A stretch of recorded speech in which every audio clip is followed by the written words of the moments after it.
میں اسی ٹاپک کو ڈسکس کرتا ہوں کہ سیدنا ابو ہریرہ رضی اللہ تعالیٰ عنہ سے بڑھ کر کوئی محب اہل بیت ہے ہی نہیں تھا. میں اس کو ٹیکنیکلی پروف کروں گا اہل سنت کی کتابوں سے. فی البدی جتنی مجھے باتیں یاد ہیں، ظاہر ہے میں نے کوئی لکھی ہوئی چیز تو نہیں ہوتی ہے، جو میرے دماغ میں آئے گی میں انشاءاللہ اس کو ڈسکس کروں گا.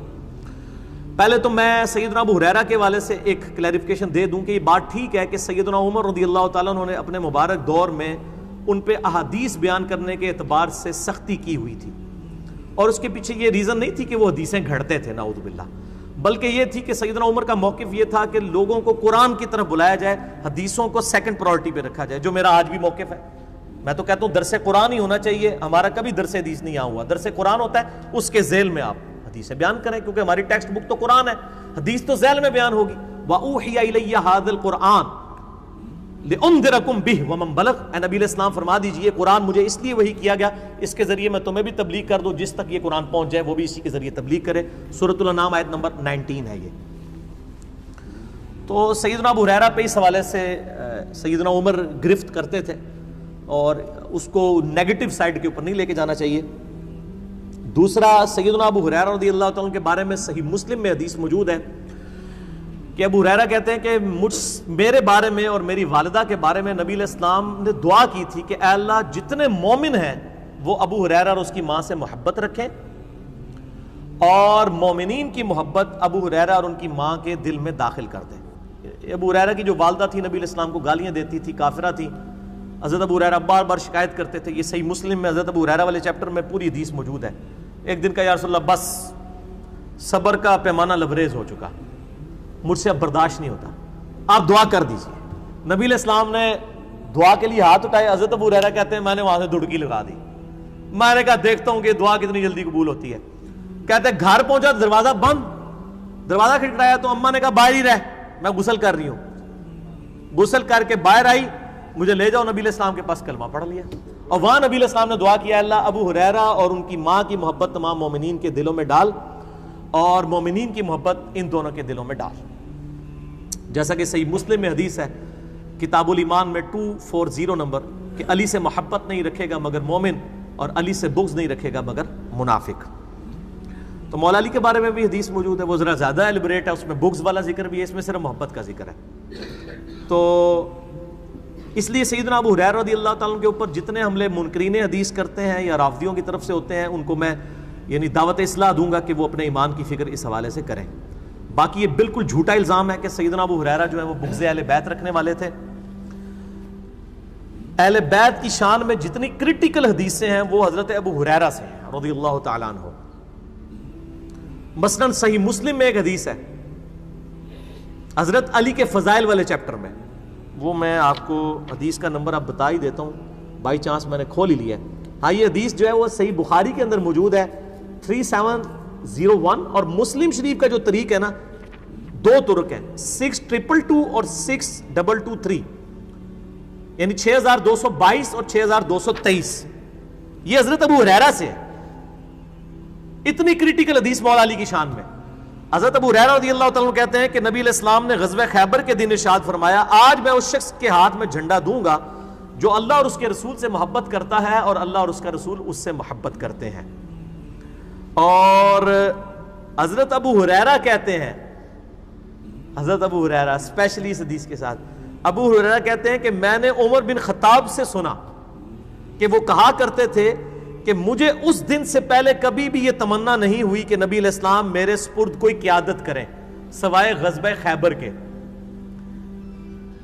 ساری رات میں اس امید میں گزاری کہ نبی علیہ السلام مجھے وہ جھنڈا دیں، لیکن نبی علیہ السلام نے علی کو بلوایا اور انہیں جھنڈا دیا اور پھر روانہ کر کے ان کے لیے دعا فرمائی. تو یہ حضرت ابو ہریرہ نے حضرت عمر کا قول نقل کیا ہے کہ حضرت علی پر رشک کرتے تھے حضرت عمر، اور کون نقل کر رہا ہے؟ حضرت ابو ہریرہ. تو بغض اہل بیت کیسے ہو سکتا ہے؟ اہل سنت کے یہاں ایک وہ جعلی روایت تاریخ کی کتابوں میں ہے کہ حضرت ابو بکر کی نیکیوں پہ حضرت عمر رشک کرتے تھے. وہ جھوٹی روایت ہے. شیخ البانی، شیخ زبیر علی زئی صاحب دونوں کہتے ہیں یہ گھڑی ہوئی روایت ہے، اور ہماری کسی مین سٹریم کی کتاب میں نہیں، تاریخ بغداد میں ہے.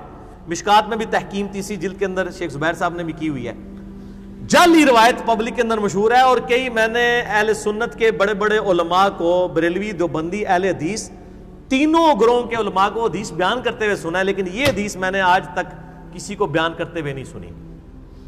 میرے بعد کسی نے بیان کر دی جو مسلم شریف میں ہے کہ حضرت عمر کہتے ہیں مجھے علی پر رشک ہوگا، اور ابو بکر پہ رشک والی کہ جی وہ ایک رات کی نیکیاں لے لے اور وہ مجھے غار ثور کی نیکیاں، ایک رات کی نیکی دے کے پوری زندگی کی نیکیاں لے لے، جھوٹی روایت وہ مشہور کی ہوئی ہے. تو حضرت ابو ہریرہ میں کوئی بغض اہل بیت نہیں تھا.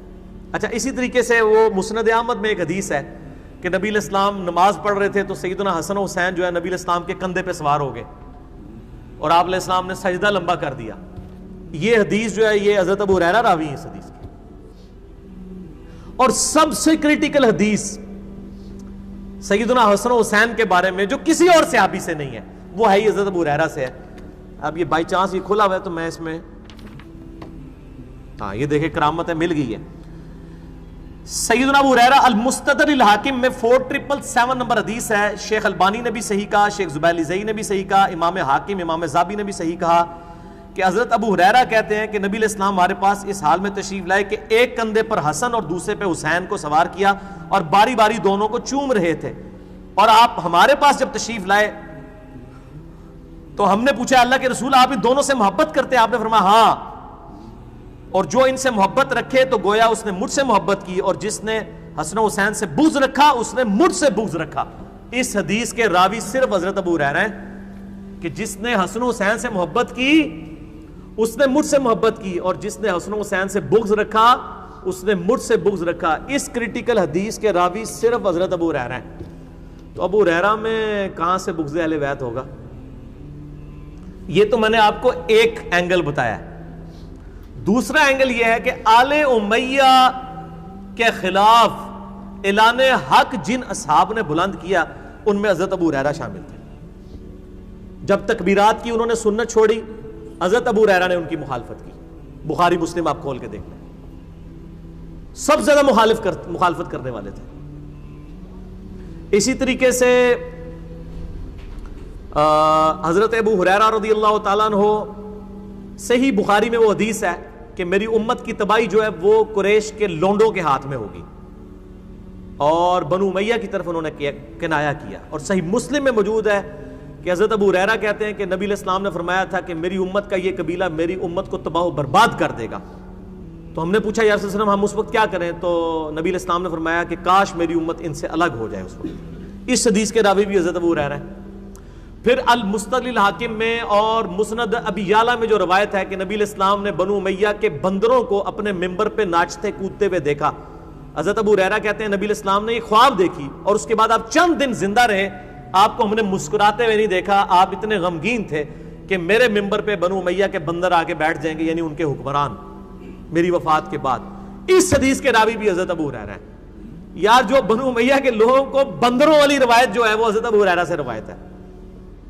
ٹھیک ہے جی، ہر موقع پہ وہ آل امیہ کی مخالفت کرتے تھے. بخاری میں حدیث موجود ہے، مروان ایک دفعہ چلا گیا تو مدینے کے اوپر نائب بنا کے چلا گیا حضرت معاویہ کے دور میں حضرت ابو ہریرہ کو. تو انہوں نے جب جمعے کی نماز پڑھائی تو انہوں نے وہی صورتیں پڑھی جو نبی علیہ السلام پڑھتے تھے. تو بعد میں آ کے پھر لوگوں نے مروان کو شکایت کی کہ جی علی بن ابی طالب جو کوفے کے اندر پڑھا کرتے تھے نا، ابو ہریرہ نے آج وہ تلاوت کی ہیں صورتیں. تو مروان نے بلا کے حضرت ابو ہریرہ سے کہا کہ تم نے وہ علی والی صورتیں، انہوں نے کہا علی والی نہیں ہے، وہ نبی والی ہیں. علی جو کچھ کوفے میں جمعے کی نماز کی صورتیں پڑھاتے تھے وہ نبی علیہ السلام نے تعلیم دی تھی. تو ایک پورا چیپٹر ہے. حضرت ابو ہریرہ کا یہ پہلو لوگوں سے پوشیدہ ہے. ظاہر ہے کہ جب سنی جو ہیں وہ اپنی زبانیں بند کر کے اور اپنے اپنے بلوں میں گھسے ہوئے ہیں، صحیح بات لوگوں کو بتانے کے لیے تیار نہیں ہے. شیعہ بھی اسی طریقے سے ہیں، تو لوگوں میں ظاہر ہے دراڑیں تو بڑھے گی.